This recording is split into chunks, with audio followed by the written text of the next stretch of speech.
अस्सलाम वालेकुम क्लास। आज जो है वो हमने प्रॉपर्टीज़ ऑफ क्रिस्टलाइन सॉलिड्स को डिस्कस करना है कि आपके पास जो क्रिस्टलाइन सॉलिड्स होते हैं उनकी क्या क्या प्रॉपर्टीज़ होती हैं। तो उनमें सबसे पहले जो प्रॉपर्टी आ रही है वो हमारे पास ज्योमेट्रिकल शेप है। अब अगर आप क्रिस्टलाइन सॉलिड्स को देखें तो क्रिस्टलाइन सॉलिड्स जो हैं वो आपके पास डेफिनाइट और डिस्टिंक्टिव ज्योमेट्रिकल शेप होती है। और इसकी वजह ये होती है कि कल वाले लेक्चर्स के अंदर जो है वो मैंने आपको बताया था कि क्रिस्टलाइन सॉलिड्स के अंदर जो है वो एटम, आइंस और मॉलिक्यूल जो होते हैं वो एक ऑर्डरली अरेंजमेंट के अंदर जो है वो 3 डायमेंशनल स्पेस के अंदर क्या होते हैं, मौजूद होते हैं। लेकिन आपके पास जो इमॉर्फस सॉलिड्स थे उनके अंदर जो है वो आपके पास एटम, आइंस और जो मॉलिक्यूल्स थे वो एक ऑर्डरली अरेंजमेंट के अंदर जो है वो मौजूद नहीं थे। तो क्रिस्टलाइन सॉलिड्स जो हैं जितने भी हैं वो आपके पास उन सारों के अंदर एटम, आइंस और मॉलिक्यूल्स के अंदर जो है जो भी उनके अंदर होंगे वो सारे के सारे ऑर्डरली अरेंजमेंट होंगे। तो इसका ये मतलब हो गया कि every crystalline solids has a specific geometry, कि आपके पास कोई भी क्रिस्टलाइन सॉलिड है उसकी एक स्पेसिफिक ज्योमेट्री होगी। तो जब हम स्पेसिफिक ज्योमेट्री की बात कर रहे हैं तो इसका ये मतलब हो गया कि when it is specific geometry it means it has specific interfacial angle. अब देखें आपके पास मैंने लास्ट के ऊपर एक वर्ड बोला कि इंटरफिशियल एंगल्स। अब आप देखें कि आपके पास जो है इंटरफिशियल एंगल्स क्या हैं। आप फॉर एग्जांपल ये कहें कि हमारे पास जो है एक NaCl है। आप NaCl के अगर आप क्रिस्टल्स को देखें तो उनकी जो आपके पास ज्योमेट्रिकल शेप होती है वो आपके पास क्या होती है, क्यूबिक होती है। कि आपके पास वो क्या होते हैं, क्यूबिक शक्ल के होते हैं। तो आप देखें कि आपके पास जो है ये NaCl है, इसकी अगर मैं क्रिस्टलाइन स्ट्रक्चर्स की ज्योमेट्री देखूं तो वो हमारे पास क्या होते हैं, क्यूबिक शक्ल के अंदर होते हैं, क्यूब की फॉर्म में होते हैं। तो यहाँ पे मैं क्यूब बनाने लगा हूँ कि आप देखें कि आपके पास जो है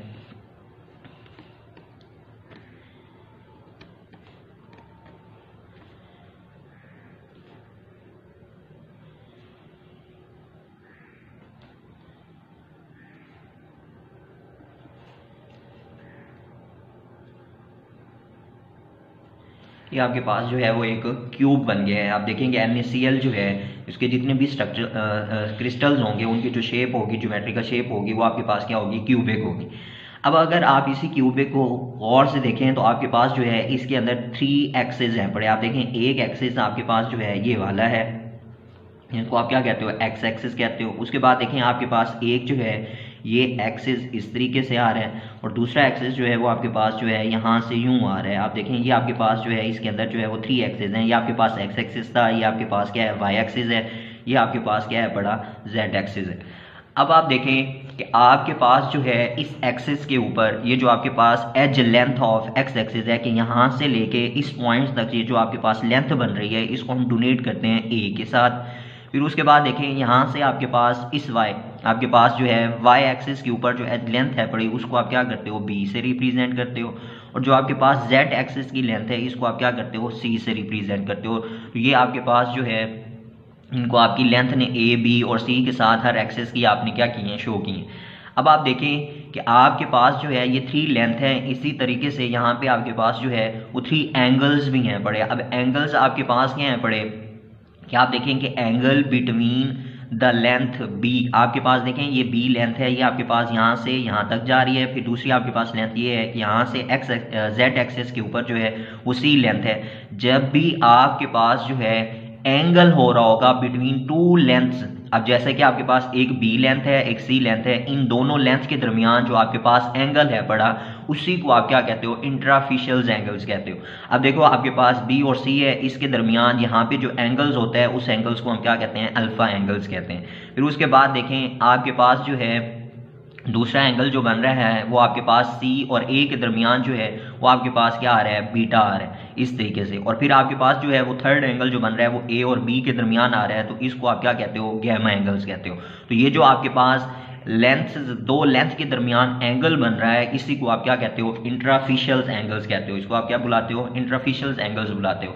तो आपके पास जितने भी क्रिस्टलाइन सॉलिड्स हैं उनकी स्पेसिफिक ज्योमेट्री होती है और स्पेसिफिक ज्योमेट्री का यही मतलब है पड़ा कि आपके पास जो है उनके एक स्पेसिफिक इंट्राफिशियल एंगल्स होते हैं। तो आपके पास जो है जो भी एक परफेक्ट क्रिस्टलाइन सॉलिड्स होगा उसके दरमियान जो एंगल बनेगा बिटवीन द 2 लेंथ उसी को आप क्या कहोगे, इंट्राफिशियल एंगल्स कहोगे।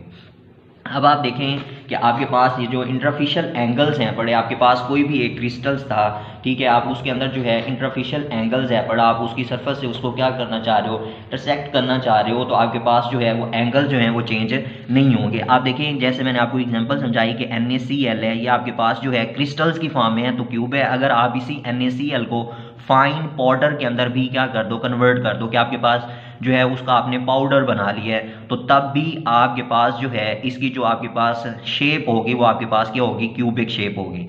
आपके पास जो है ये क्या करेगा, क्यूबिक शेप के अंदर क्या कर रहा होगा, एग्जिस्ट कर रहा होगा। तो इसका ये मतलब हो गया कि आपके पास जो है वो डजंट मैटर, आप इसको जिस तरीके से भी आपका क्रिस्टल है, चाहे आपके पास वो क्रिस्टल्स की फॉर्म में था, चाहे आपके पास जो है वो फाइन पाउडर्स की फॉर्म में था, उससे आपके पास जो है वो कोई भी फर्क जो है उनके ऊपर नहीं बन रहा होता। आपके पास जो है वो उसके इंटरफिशियल एंगल जो है वो आपके पास क्या रहेंगे, सेम रहेंगे। अब इसी की एग्जाम्पल मैं आपको यूँ समझा दूँ, ये देखें जैसे आपने इसका ये कहा कि आपके पास जो है कोई भी आपके पास एक गिवन क्रिस्टल था, आपने उसके अंदर जो है वो इंटरफिशियल एंगल जो था वो आपके पास सरफेस को इंटरसेक्ट आपने उसको करवाया, लेकिन उनके अंदर जो है वो आपके पास कोई भी चेंज नहीं आया। तो आप देखें फॉर एग्जांपल मैं आपसे कहूँ कि हमारे पास कोई भी एक क्रिस्टल था, वो आपके पास हेक्सागोनल शेप के अंदर था। अब हेक्सागोनल शेप के अंदर जो है वो आपके पास 6 कोनों वाली जो आपके पास शेप होती है इस तरीके से कि आपके पास जो है वो एक हेक्सागोनल टाइप जो है वो आपके पास क्रिस्टल जो है वो मौजूद है। आप इसको देखें तो ये आपके पास एक परफेक्ट क्रिस्टल है पड़ा जो एक बन सकता था। फिर इसी तरीके से आपने जो है उसका चेंज किया, उसको जब चेंज किया तो आपके पास दोबारा जो है उसकी जो शेप बनी वो आपके पास कुछ यूं आके बनी। आप देखें इसकी शेप जो है वो भी आपके पास सेम वही हेक्सागोनल है, लेकिन आपके पास जो एक परफेक्ट क्रिस्टल था उसकी निस्बत जो है इसकी शेप थोड़ी सी क्या हो गई है, चेंज हो गई है। तो आप देखें इसके अंदर भी ये वाला एक एंगल जो है ये इंटरफिशियल एंगल है, ये भी आपके पास क्या है, सेम है। तो दोनों के अंदर इंटरफिशियल एंगल जो है वो आपके पास क्या है, बड़े सेम है। डजंट मैटर कि वो आपके पास किस तरीके से ग्रो हुए हैं, या आपके पास एक परफेक्ट तरह का क्रिस्टल आगे बने या आपके पास एक तरह का परफेक्ट क्रिस्टल जो है वो आगे नहीं बना, लेकिन आपने जब उसके इंटरफिशियल एंगल्स को देखा तो आपके पास क्या था, सेम था। फिर इसके बाद देखिए आपके पास जो है क्रिस्टलाइन सॉलिड्स के अंदर जो है जो दूसरी प्रॉपर्टी आ रही है वो आपके पास क्या है पड़ी, मेल्टिंग पॉइंट है पड़ा। आपके पास जो है क्रिस्टलाइन सॉलिड्स जितने भी हैं उनके आपके पास जो है वो शार्प मेल्टिंग पॉइंट होते हैं। शार्प मेल्टिंग पॉइंट से ये मुराद है कि आपके पास फॉर एग्जांपल हमारे पास कोई सॉलिड ए है बड़ा, आपके पास ये प्योर सॉलिड है बड़ा, तो आपके पास जो है इसका एक डिस्ट्रक्टिव जो है वो आपके पास क्या होगा, मेल्टिंग पॉइंट होगा। फॉर एग्जांपल हम कहते हैं कि ये ए जो है इसका एक प्योर सॉलिड था, तो इसका जो मेल्टिंग पॉइंट है वो हमारे पास क्या है पड़ा, 90 डिग्री है। तो एक डिस्टिंक्टिव होगा, आप उसकी रेंज जो है वो नहीं कहेंगे कि 80 से 90 या 90 से 100 के दरमियान। तो आपके पास जो भी प्योर सॉलिड होगा उसका जो है वो एक मखसूस किस्म का जो है वो उसका क्या होगा, मेल्टिंग पॉइंट होगा। लेकिन अगर आप इसी तरीके से अमॉर्फस सॉलिड्स को देखें तो हमने डिस्कस किया था कि अमॉर्फस सॉलिड जो होते हैं उनके आपके पास जो है वो शार्प मेल्टिंग पॉइंट जो है वो आपके पास नहीं होता। फॉर एग्जांपल आपके पास कोई भी अमॉर्फस सॉलिड है जैसा कि बी है, अब ये आपके पास क्या है पड़ा, अमॉर्फस सॉलिड है पड़ा। अगर आप इसका मेल्टिंग पॉइंट चेक करना चाहें तो आपके पास जो है ये रेंज के अंदर आएगा। आप ये कहेंगे कि 100 डिग्री से 120 डिग्री के दरमियान जो है इसका टेम्परेचर जो है वो किसी भी पोजीशन के ऊपर जो है वो आ सकता है। तो आपके पास जो है दूसरी प्रॉपर्टी इसके अंदर जो थी वो हमारे पास क्या थी, मेल्टिंग पॉइंट था। तीसरी प्रॉपर्टी जो है वो हमारे पास आ रही है क्लीवेज ऑफ प्लेन्स। आप देखें कि क्लीवेज प्लेन्स जो है ये हमारे पास क्या है कि crystalline solids are broken, they do so along definite planes, these planes are called the cleavage planes. अब इसका क्या मतलब हुआ कि आप देखें आपके पास जो है कोई भी एक ये क्रिस्टलाइन सॉलिड है पड़ा, आपके पास इस क्रिस्टलाइन सॉलिड्स को आप कहते हैं कि मैंने यहाँ से ब्रेक किया, आप कहते हैं कि मैंने यहाँ से इसको क्या किया, ब्रेक किया, या फिर आप ये कहते हैं कि मैंने इसको इस तरीके से ब्रेक किया। तो आप किसी भी सॉलिड्स को, क्रिस्टलाइन सॉलिड्स को जिस एंगल के ऊपर उसको क्या करेंगे, ब्रेक करेंगे, तो वो आपके पास जो है वो एक ख़ास एंगल से टूटेगा। या तो वो आपके पास यहाँ से इस एंगल से टूटेगा, या फिर आपके पास अगर आपने उसको इस तरीके से तोड़ना चाहे तो आपके पास इस तरीके से टूट जाएगा। आप उसको इस तरीके से तोड़ना चाह रहे हैं तो इस तरीके से तोड़ देगा। तो आपके पास ये मतलब हो गया कि किसी भी क्रिस्टलाइन सॉलिड्स को जब आप तोड़ेंगे तो वो किसी न किसी खास एंगल से टूटेगा। अब ये जो एंगल है बड़ा, यही जो है ये आपके क्रिस्टल को क्या कर देगा, सेपरेट कर देगा। आप देखें आपके पास, दोबारा मैं आपको समझाऊं कि ये आपके पास एक क्रिस्टलाइन सॉलिड है। इस क्रिस्टलाइन सॉलिड्स को आपने यूं कट किया, जब आपने यूं कट किया तो ये पार्ट अलग हो गया, ये पार्ट आपके पास क्या हो गया, अलग हो गया। तो आपके पास जब ये अलग हुआ है तो बेसिकली यहाँ पे जो वर्ड क्लीवेज है, क्लीवेज का मतलब यही होता है कि आपने उसको क्या किया, खास एंगल, और खास एंगल क्या था, ये वाला था। इस एंगल से आपने उसको क्या कर दिया, सेपरेट कर दिया। ये वाला पार्ट जो है, ये वाला, ये आपके पास अलग हो गया है, ये वाला पार्ट जो है ये आपके पास क्या हो गया, अलग हो गया है। तो ये आपके पास क्या कहलाता है, क्लीवेज कहलाता है। अब आपके पास जो आपका क्रिस्टलाइन सॉलिड जिस भी एंगल के ऊपर जाके टूटा है, जैसा कि इसको आपने सेपरेट किया, वो आपके इस एंगल के ऊपर टूट रहा है, तो इस चीज़ को आप क्या कहते हो, क्लीवेज प्लेन्स कहते हो। तो बेसिकली इसका ये मतलब हो गया कि कोई भी क्रिस्टलाइन सॉलिड जो है, आप इसको जो है जब भी तोड़ेंगे तो एक खास एंगल के ऊपर तोड़ेंगे तो इनके दरमियान जो है वो क्या हो जाएगी, क्लीवेज हो जाएगी। और ये हर सॉलिड के अंदर क्या करता रहेगा, वेरी करता रहेगा। आप जैसे ही कोई सॉलिड चेंज करोगे उसके अंदर जो है उसका क्लीवेज प्लेन्स भी क्या होता जाएगा, चेंज होता जाएगा। फिर उसके बाद देखें दूसरी प्रॉपर्टी जो है वो हमारे पास जो है वो एनआइसोट्रॉपी आ रहा है। अब एनआइसोट्रॉपी के अंदर देखें तो आप देखें यहाँ पे आइसो एक वर्ड आया है, आइसो का मतलब होता है सेम। फिर उसके बाद देखें दूसरा वर्ड है ट्रॉपी, ट्रॉपी का मतलब होता है हमारे पास पोजीशन। तो इसका ये मतलब हो गया कि अगर हमारे पास टर्म होती आइसोट्रॉपी तो आइसोट्रॉपी का ये मतलब हो गया कि सेम पोजीशन। लेकिन यहाँ पे देखें एक प्रीफिक्स यूज हुआ है जिसको यहाँ पे लगा हुआ है एन, तो एन का मतलब होता है नो। तो इसका ये मतलब हो गया कि नो सेम पोजीशन, कि आपके पास जो है जो क्रिस्टलाइन सॉलिड्स होते हैं उनकी आपके पास जो पोजीशन होती है वो आपके पास जो है वो सेम नहीं होती। फॉर एग्जांपल आप देखिए आपके पास ये एक क्रिस्टलाइन सॉलिड्स है, इस क्रिस्टलाइन सॉलिड्स को अगर आप देखें तो आपके पास अगर आप इस डायरेक्शन से देख रहे हैं तो इसकी पोजीशन डिफरेंट होगी, अगर आप इस पोजीशन से देख रहे हैं तो इसकी पोजीशन आपके पास डिफरेंट होगी, अगर आप इस डायरेक्शन से देख रहे हैं तो इसकी पोजीशन जो है वो डिफरेंट होगी, अगर आप इस डायरेक्शन से देख रहे हैं तो इसकी पोजीशन क्या हो जाएगी, डिफरेंट हो जाएगी। तो आपके पास एन आइसोट्रॉपी का ये मतलब हुआ कि iso means same, position, trophy मतलब पोजीशन, और यहाँ पे जो प्रीफिक्स यूज हुआ है एन उसका क्या मतलब है, नो।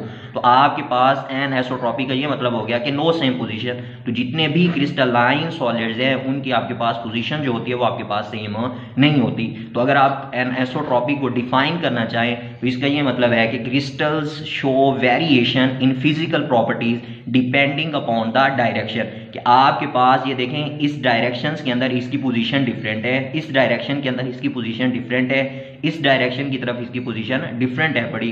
तो जब भी आपके पास कोई क्रिस्टल जो है वो अपनी फिजिकल प्रॉपर्टीज के अंदर वेरिएशन कर दिखाएगा, वो आपके पास किसकी वजह से होगी, वो आपके पास वो जो डिपेंड कर रहा है किसके ऊपर कर रहा है, डायरेक्शंस के ऊपर डिपेंड कर रहा है। तो such properties are called anisotropic properties and the phenomena is refer to anisotropy. अब आप देखें फिजिकल प्रॉपर्टीज़ की हमने यहाँ पे बात की, तो फिजिकल प्रॉपर्टीज़ के अंदर जो हमारे पास पहली बात आ रही है वो हमारे पास क्या है, रिफ्रैक्टिव इंडेक्स है। तो रिफ्रैक्टिव इंडेक्स भी आपके पास क्या है पड़ा, फिजिकल प्रॉपर्टीज़ है। इसके अंदर जो है हम लाइट को रिफ्लेक्ट और बेंडिंग वगैरह कर रहे होते हैं। फिर इसी तरह से electrical and thermal conductivity, coefficient of जो है वो थर्मल एक्सपेंशन है। तो ये सारी जो है ये हमारे पास क्या करती हैं, फिजिकल प्रॉपर्टीज़ हैं, ये आपके पास डायरेक्शंस के ऊपर जो है वो डिपेंड करते हैं। इसको मैं आपको एक एग्जाम्पल के जरिए से जो है वो समझाने की कोशिश करता हूँ कि आप देखें फॉर एग्जांपल हमारे पास जो है वो ग्राफाइट है।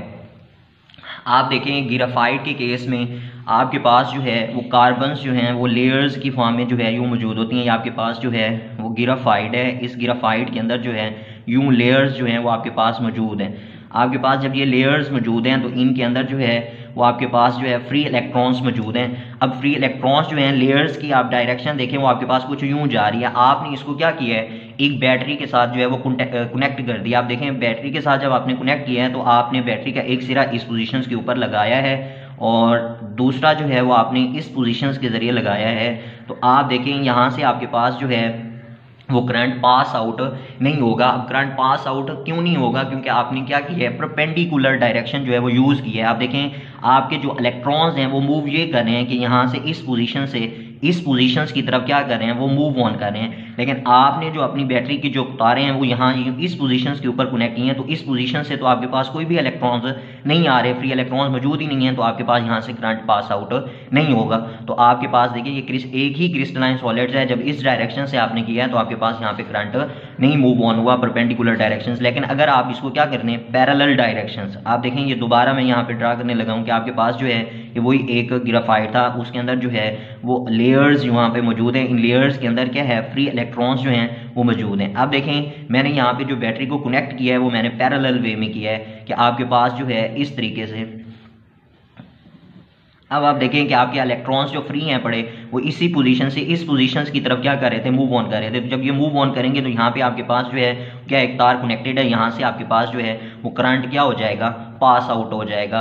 अब कैसे पास आउट हुआ, ये आपके पास क्या था पैरेलल वे में था। तो आपके पास एक ही क्रिस्टलाइन सॉलिड है, क्रिस्टलाइन सॉलिड्स आपके पास जो है जब आपने उसको परपेंडिकुलर डायरेक्शंस के अंदर देखा तो आपके पास वहाँ पे करंट पास आउट नहीं हो रहा था, लेकिन जब आपने उसको पैरेलल वे में किया तो आपके पास जो है वो करंट क्या होना शुरू हो गया, पास आउट होना शुरू हो गया। तो शुरू में हमने यही बात की है कि हमारे पास जो है एनिसोट्रॉपी जो है वो एक ऐसा फिनोमिना है जिसके अंदर आपके पास क्रिस्टलाइन सॉलिड्स की जो पोजीशन होती है डिफरेंट डायरेक्शंस के अंदर डिफरेंट जो है उसकी पोजीशन होती है, हर डायरेक्शन के अंदर वो अपनी पोजीशन क्या करता रहेगा चेंज करता रहेगा। तो ये हमारे पास क्या था एनिसोट्रॉपी था। फिर लास्ट के ऊपर जो है इसी एनिसोट्रॉपी के अंदर जो है वो एक बात हमने एक्सप्लेन करनी है और वो हमारे पास है कि cleavage itself is an isotropy, कि आपके पास जो है क्लीवेज जो आप करते हो, ये जो आपने अभी एक पॉइंट पीछे पढ़ा था कि क्लीवेज जो है क्लीवेज प्लेन्स के आपको मैंने बताया था कि किसी खास एंगल्स के ऊपर जो है आपके पास क्रिस्टलाइन सॉलिड्स जो है वो क्या कर जाते हैं ब्रेक कर जाते हैं। तो क्लीवेज ऑफ प्लेन जो है ये इटसेल्फ जो है वो हमारे पास क्या है एक एन आइसोट्रॉपिक बिहेवियर है। अब मैंने यहाँ पे एक डायग्राम बनाई है, इस डायग्राम के अंदर अगर आप देखें तो मैंने जो है जो क्रिस्टल मेरा बना हुआ है वो मेरे पास दो एटम से बना हुआ है। एक को मैंने क्या किया है सर्कल रेड सर्कल से रिप्रेजेंट किया हुआ है, दूसरे को मैंने क्या किया हुआ है ब्लू डॉट से रिप्रेजेंट किया हुआ है। ये आपके पास एक ही क्रिस्टल है, ये आपके पास दो एटम से मिलके बने हैं। अब देखें ये एक प्रॉपरली वे में अरेंज है। आप देखें यहाँ पे पहले रेड एटम्स आ रहे हैं, फिर आपके पास जो है वो ब्लू आ रहे हैं, फिर रेड आ रहे हैं, फिर ब्लू आ रहे हैं। तो इस तरीके से आपके पास जो है वो एक क्रिस्टल्स बने हुए हैं। अब आप देखें कि जब मैंने इसकी क्लीवेज की तो क्लीवेज जब मैं करने लगा तो एक पॉइंट मैंने यहाँ पे ये किया कि ए और बी। अब जब आपने ए और बी के दरमियान जब आपने क्लीवेज करवाई है तो आप देखें यहाँ पे ए और बी के दरमियान क्लीवेज के नतीजे में हो ये रहा है कि आपके पास जो है ये इस पॉइंट से यूं आपके पास क्या हो गया कट गया। अब जब ये कट आउट हुआ है तो आप देखें यहाँ पे इधर आपके पास रेड है, फिर आपके पास क्या आ रहा है ब्लू एटम आ रहा है, फिर आपके पास रेड आ रहा है, फिर आपके पास क्या आ रहा है ब्लू आ रहा है। तो आपके पास जो है वो एटम जो है वो प्रॉपर वे में एक अरेंजमेंट वर्टिकल लाइंस ये देखेंगे ना, ये आपके पास क्या आ रही है वर्टिकल लाइंस आ रही है। अब इस वर्टिकल लाइंस के इस साइड्स के ऊपर देखें तो सारे के सारे एटम जितने भी आपको नजर आ रहे हैं ये सारे के सारे आपके पास क्या है पड़े एक अरेंजमेंट के अंदर है, एक प्रॉपर अलाइंड है पड़े कि आप देखें पहले सारे रेड आ रहे हैं, फिर ब्लू आ रहे हैं, फिर आपके पास रेड आ रहे हैं, फिर आपके पास क्या आ रहे हैं ब्लू आ रहे हैं। लेकिन अगर आप देखें कि आप अगर इसी क्रिस्टल्स को सी और डी मतलब ये जो मैंने यहाँ पे एक लाइंस लगाई है जो आपके पास जो है लाइंस डायगोनल लाइंस आप इसको कह सकते हैं कि आपके पास जो है ये इस पोजीशन से इस पोजीशन की तरफ जब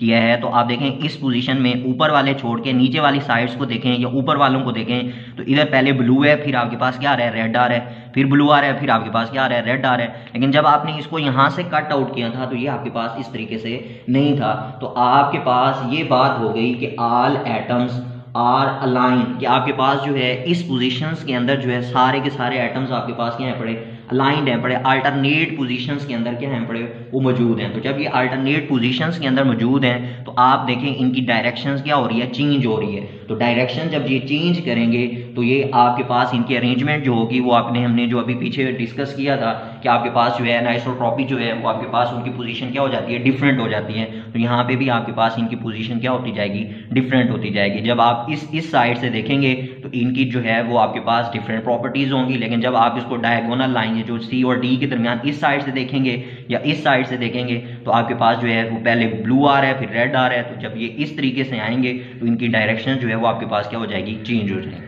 फिर इसके बाद जो है नेक्स्ट प्रॉपर्टी हमारे पास सिमेट्री आ रही है। अब सिमेट्री हमारे पास क्या है कि आपके पास जो है किसी भी क्रिस्टलाइन सॉलिड्स के अंदर जो उसके फेसेस हैं एंगल्स हैं एजेस हैं पड़े, जब आप उनको रोटेट करते हो 360 डिग्री एंगल के ऊपर तो आपके पास जो है वो अपने एक्सिस के अंदर जो है वो क्या कर रहा होता है, घूमता है, तो आप उस चीज़ को क्या कहते हो, सिमेट्री कहते हो। तो आपके पास जो है वो सिमेट्री जो है क्रिस्टल्स के अंदर जो है वो डिफरेंट टाइप की हो सकती है। वो आपके पास सेंटर ऑफ सिमेट्री भी हो सकती है, प्लेन ऑफ सिमेट्री भी हो सकती है, वो एक्सिस ऑफ सिमेट्री भी हो सकती है। फिर इसके बाद देखें आपके पास क्या आ रहा है, हैबिट ऑफ क्रिस्टल्स आ रहा है। हैबिट ऑफ क्रिस्टल्स का ये मतलब है कि shape of a crystal in which it usually grows is called the habit of crystal. इसका ये मतलब हो गया कि आपके पास जो भी क्रिस्टल है, आप उसको जिस इन्वायरमेंट के अंदर जो है वो ग्रो करवाना चाह रहे हैं, वो आपके पास उसका क्या कहलाएगा, हैबिट ऑफ क्रिस्टल्स कहलाएगा। आप देखें आपके पास जो है वो एक बीकर है, इस बीकर के अंदर जो है वो आपने सैचुरेटेड सोल्यूशन जो है वो किसका लिया हुआ है, NaCl का। सैचुरेटेड सोल्यूशन का ये मतलब है कि आपके पास इसके अंदर वाटर था, आपने इसके अंदर जो है वो क्या करते रहे, NaCl को ऐड करते रहे। एक लम्हा आया जब NaCl जो है इसके अंदर ऐड होना जो है वो बंद हो गया, तो जब इस पोजीशन के ऊपर गए हैं तो आप इसको क्या कहते हो, सैचुरेटेड सोल्यूशन कहते हो, कि मजीद उसके अंदर जो आपका सल्यूट है पड़ा वो सॉल्वेंट के अंदर ऐड नहीं हो रहा, तो आपके पास क्या चीज़ बन गई, सैचुरेटेड सोल्यूशन बन गया। अब जब आपके पास ये सैचुरेटेड सॉल्यूशंस था, इसको आपने क्या करना शुरू कर दिया, हीट करना शुरू कर दिया। अब जब आपने हीट करना शुरू किया तो आपके पास जो है हीट करने के बाद जो है वो वाटर वहां से क्या कर जाएंगे, एवेपोरेट कर जाएंगे। आपके पास जो वाटर जितना भी होगा वहां से एवेपोरेट कर जाएगा और पीछे आपके पास जो है वो क्रिस्टल्स बनना जो है वो शुरू हो जाएंगे। अब आप देखें आपके पास ये जो क्रिस्टल्स यहाँ पे बनेंगे वो आप दो तरीकों से जो है उसको अबेन कर सकते हैं। आप देखें एक तो प्रोसेस ये है कि वो एक प्रॉपर वे में एक अपने टाइम लेते हुए वो जो है वो आप ठंडा करें, लेकिन दूसरा ये है कि आप उसको क्या कर दें, उसकी कूलिंग जो है वो स्लो कर दें या आप उसकी कूलिंग जो है वो फास्ट कर दें। तो जब भी आप ऐसी तीन कंडीशंस यूज करेंगे तो आपके पास जो क्रिस्टल्स होंगे उनकी शेप के ऊपर भी क्या होगा, फर्क पड़ना शुरू हो जाएगा। अब देखें कि आपके पास जो कंडीशंस होती हैं वो आपके पास मेंटेन करेंगी शेप ऑफ द क्रिस्टल्स को, कि आप जो भी कंडीशन यूज करेंगे आपके पास जो है उसी तरह के क्रिस्टल्स आपके पास बनना जो है वो शुरू हो जाएंगे। तो अगर आप देखें हमने बात पढ़ी थी कि NaCl जो है वो हमारे पास क्या होते हैं, क्यूबिक क्रिस्टल्स आपके पास क्या करवाते हैं, शो करवाते हैं। लेकिन अगर आप उसी के अंदर 10% NaCl 10% जो है वो आप उसके अंदर क्या कर दो, यूरिया को ऐड कर दो, तो आप एज इम्प्योरिटी के तौर के ऊपर, तो आपके पास यही जो है इसके स्ट्रक्चर जो हैं वो आपके पास नीडल लाइक जो हैं वो आपके पास जो है स्ट्रक्चर्स बनना शुरू हो जाते हैं। तो आपके पास यही NaCl जो है वो नीडल लाइक स्ट्रक्चर जो है वो आपके पास जो है वो शो करना शुरू कर देता है। तो आपके पास ये जो हैबिट ऑफ क्रिस्टल्स है पड़ा, ये आपके पास इसके क्रिस्टल जितने भी क्रिस्टलाइन सॉलिड्स हैं उनके जो क्रिस्टल्स बनते हैं वो आपके पास जो है उसकी कंडीशंस के ऊपर जो है वो डिपेंड करेगा कि आप कौन सी कंडीशंस जो हैं वो यूज़ कर रहे हैं।